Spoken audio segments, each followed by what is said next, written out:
Hello guys, नमस्कार। संस्कार coaching arts classes के यूट्यूब चैनल में आपका हार्दिक अभिनंदन है।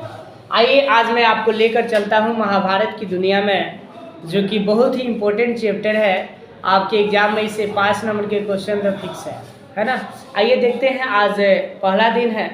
अगर आप चैनल पर नए हैं तो इस वीडियो को अंत तक देखेंगे और बेल आइकन को प्रेस कर देंगे सब्सक्राइब करके, ताकि कोई भी वीडियो अपलोड करें तो आप तक पहले पहुँचे। चलिए बिना टाइम वेस्ट करते हुए देखते हैं कि चैप्टर का नाम है सामाजिक इतिहास। सामाजिक इतिहास में दिया हुआ है महाभारत के विशेष संदर्भ में एनसीईआरटी में कुछ अलग लिखता है, रंग जाति भेदभाव अलग अलग भाषा में इसको चैप्टर का नाम देता है। इसमें देखिएगा महाभारत के बारे में हम जानते हैं कि सबसे पहले महाभारत के विषय में यहाँ पर लिखा हुआ है कि महाभारत आर्य संस्कृति का, जो आर्य संस्कृति था वो आर्य संस्कृति का तथा भारतीय सनातन धर्म का, यानी भारत में जो पूर्व से पहले से जो सनातन धर्म चलते आ रहा है वही सनातन धर्म का एक महान ग्रंथ तथा अमूल्य रत्नों का भंडार है। यानी सनातन धर्म का कह रहा है कि महान क्या है जी, एक बहुत बड़ा क्या है, महान ग्रंथ है। और महान ग्रंथ के साथ साथ अमूल्य रत्नों का भंडार है। यानी अमूल्य का मतलब समझ रहा ना, जिसका कोई मूल्य ना हो, मूल्यवान मतलब मूल्यवान से मूल्यवान,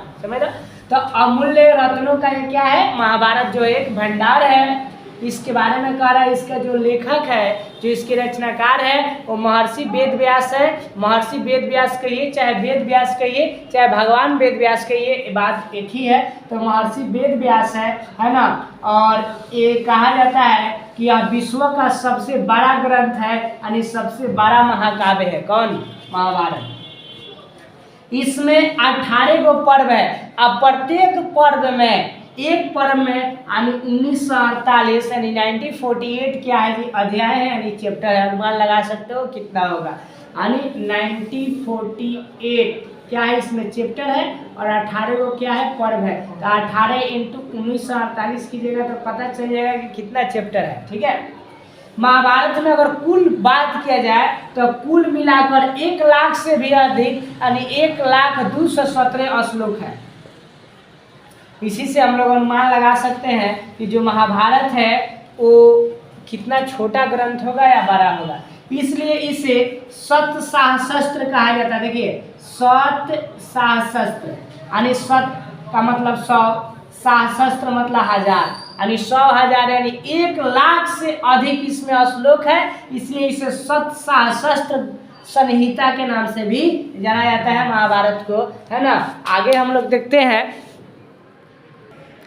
आइए तो इसको रचना जानते हैं। देखिएगा, कह रहा है कि आजकल अधिकांश विद्वान जो है वो महाभारत की ऐतिहासिक घटना मानते हुए कहते हैं कि महाभारत क्या है, महाभारत जो एक ऐतिहासिक घटना है। तो इसको एक ऐतिहासिक घटना मानते हुए इसका जो तिथि का निर्धारण किया गया है वो आपको 1400 ईस्वी पूर्व से 1000 ईस्वी पूर्व के बाद में बताया। देखिएगा, ध्यान समझेंगे। यानी आजकल के जो भी विद्वान हैं वो कहते हैं कि महाभारत एक ऐतिहासिक घटना है, अतः इसको एक ऐतिहासिक घटना मानते हुए इसका जो तिथि का निर्धारण किया गया है कि महाभारत कब से कब के बीच में हुआ था, यानी कितना ईस्वी पूर्व में हुआ था।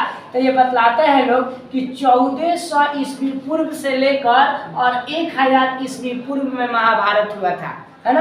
यानी कुछ विद्वानों का मत है। लेकिन सबसे इम्पोर्टेंट टॉपिक यहाँ पर देखिएगा, इसको अधिकतर माना जाता है महाभारत के जो वर्णित यानी वर्णन किया गया है महाभारत में, ग्रह जो भी ग्रह होता है, नक्षत्र ग्रह होता है, तो ग्रह के स्थिति को देखते हुए, ग्रह की स्थिति के अनुसार जो आर्यभट्ट महोदय जी जो थे, जो कि अपने इंडिया के रहने वाले पटना के थे, उन्होंने बताया, उनके अनुसार अगर महाभारत का तिथि निर्धारण का बात किया जाए तो उन्होंने बताया था कि नहीं 3100 ईस्वी पूर्व में हुआ था। कितना ईस्वी पूर्व में? 3100 ईस्वी पूर्व में हुआ था। ऐसे मतलब बताया जाता है कि महाभारत का जो घटनाक्रम है जो 3100 ईस्वी पूर्व है, मेरे ख्याल से भी 3100 ईस्वी पूर्व जो है वो क्या है, सही है। क्योंकि बहुत सारा इसमें प्रमाण मिला है जिसके माध्यम से साबित होता है कि 3100 ईस्वी पूर्व जो है वो बढ़िया है। 3100 ईस्वी पूर्व में ही महाभारत का घटना हुआ होगा, महाभारत का काल है ना। अब देखिएगा इसकी रचना भाई कब हुआ, तो इसका रचना जो हुआ सब काफी बाद में हुआ, यानी 3100 ईस्वी पूर्व में महाभारत लेकिन जो भी मतलब महाभारत के बताने वाले जो भी पंडित थे, पंडित कहेंगे जो भी महर्षि थे, वो अपने चेला को बताया, फिर वो दूसरे को पढ़ाया। यानी एक पीढ़ी दर पीढ़ी मतलब ऐसे लोग एक कथा के रूप में इसको कहते हुए आ गए।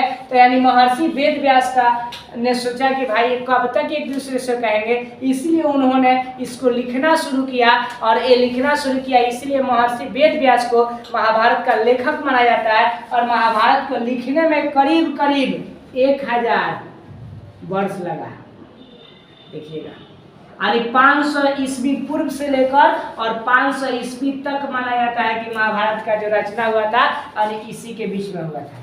यानी 500 ईस्वी से लेकर और 500 ईस्वी तक, समझ रहे हो? यानी 1000 वर्ष लगा होगा, यानी लगा होगा नहीं, लगा महाभारत के लिखने में, इसलिए बहुत बड़ा ग्रंथ है। और देखिएगा महाभारत एक हमारा जो आदर्श जीवन जीने का, यानी आइडियल जीवन कैसे जिया जाता है, अच्छा से कैसे जीवन जिया जाता है, एक नियमों का क्या है, संग्रह है ना। सारा उसमें नियम बताया गया है कि कैसे हम एक अच्छा जीवन जिएंगे, है ना।